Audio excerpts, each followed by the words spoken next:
हमेशा किस्मत ने उसकी मेहनत से ज्यादा दिया। पैदा हुआ एक बड़े घर में, मुंह में चांदी की चम्मच लेकर, और शादी भी की एक उससे भी बड़े घर में, सोने की चम्मच मुंह में लेकर। उसे मेहनत करने का शौक नहीं था। एक शौक था, वो भी घटिया शायरी करने का। उसकी हर बात शायराना ही होती थी। जैसे कि एक दिन, दूर से देखा तो चांद पे दाग था, दूर से देखा तो चांद पे दाग था, पास से देखा साबुन का छाग था। ठोको ताली। अरे ऐसी शायरी करोगे तो ताली तो पता नहीं, कोई तुमको ही ठोक देगा। शायरी वो बिल्ली है जो किसी का भी रास्ता रोक दे, और क्या मैं किल हूँ जो कोई मुझे ठोक दे। मुझे तो आपसे बात ही नहीं करनी।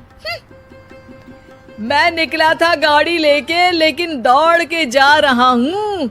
मेरी शायरी कोई नहीं सुनता, मैं घर छोड़ के जा रहा हूँ। धीरे बोलिए जी, मम्मी पापा को पता चल जाएगा तो तुमको सच में तुम्हारे मायके भेज देंगे। सस्ते साबुन से मेरी कॉलर चमकी नहीं, सच में चला जाऊंगा, मेरी बात कोई धमकी नहीं। अगर शायरी ही सुनानी है तो सुनाओ, लेकिन कोई काम धंधा भी तो करो। मेरे पिताजी के पास बहुत पैसा है, तो घर जमाई बन के खा रहे हो, और कल जा रहे हो ना अपने मायके, तो आज ही चले जाओ मेरी बला से। हमें तो अपनों ने लूटा, गैरों में कहाँ दम था हमें। अरे चुप हो जाओ, तुमको मिर्जा गालिब की कसम। अरे जाना है तो जाओ, लेकिन पहले मेरे मम्मी पापा से मिलकर जाओ, वरना वो क्या सोचेंगे। लेकिन विकी अकेले ही अपनी कार लेकर अपने मायके यानी कि अपने खुद के घर पहुंच जाता है। अरे बेटा, तू अचानक, बहू कैसी है? अरे माँ, बहू तो बिल्कुल बदल गई है, मुर्गी हाथ से निकल गई है। अरे क्या हुआ बेटा? उसकी आती नहीं है, मेरी जाती नहीं है, मैं करता हूँ शायरी, उसे भाती नहीं है। मेरे पास उसका फोन आया था बेटा, सही कह रही है वो, तुमको काम करना चाहिए तभी तो इज्जत मिलेगी। घर जमाई बनके सास ससुर के पैसों पर कब तक ऐश उड़ाते रहोगे? मेरी जिंदगी में हर तरफ से उंगली हो रही है, फोन पर मेरी चुगली हो रही है। अरे चुगली नहीं कर रही थी बहू, वो तेरा भला चाहती है बेटा। सूखे हुए कपड़े को भी गीला कह रहे हैं लोग, चुगली करने को मेरा भला कह रहे हैं लोग। ठोको ताली। ये सुन के माँ अपने हाथ से अपना सर पीट लेती है। अरे माँ, ताली की जगह माथा क्यों ठोक रही हो? बेटा तू ना आराम कर, तेरे पिताजी भी आने वाले हैं, खाना लगा देती हूँ।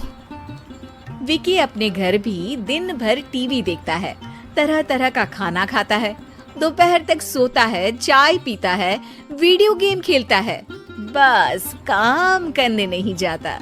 घर में नौकर चाकर है तो बिस्तर से हिलने तक की जरूरत नहीं पड़ती। कई बार तो विकी अपने नौकरों को बिठाकर शायरी सुनाता रहता। कब जाओगे बेटा? अरे कैसी बात कर रहे हैं डैडी, क्या आप मेरे फादर नहीं? आप मुझे भगाना चाहते हैं क्या? ये मेरा घर नहीं। अरे नहीं बेटा, तुम्हारा ही घर है, हम तो चाहते थे कि तुम यहीं रहो और मेरा काम आगे बढ़ाओ, लेकिन तुम ही चले गए घर जमाई बनने। अरे मेहनत तो गधे भी करते हैं, मैं अच्छी किस्मत लेके पैदा हुआ हूँ, मैं घर जमाई हूँ, ससुराल का फूल गेंदा हुआ हूँ। ठोको ताली। पिताजी और माँ सच में ताली बजा देते हैं। ऐसा पहली बार होता है जब विकी की शायरी पर किसी ने ताली बजाई हो।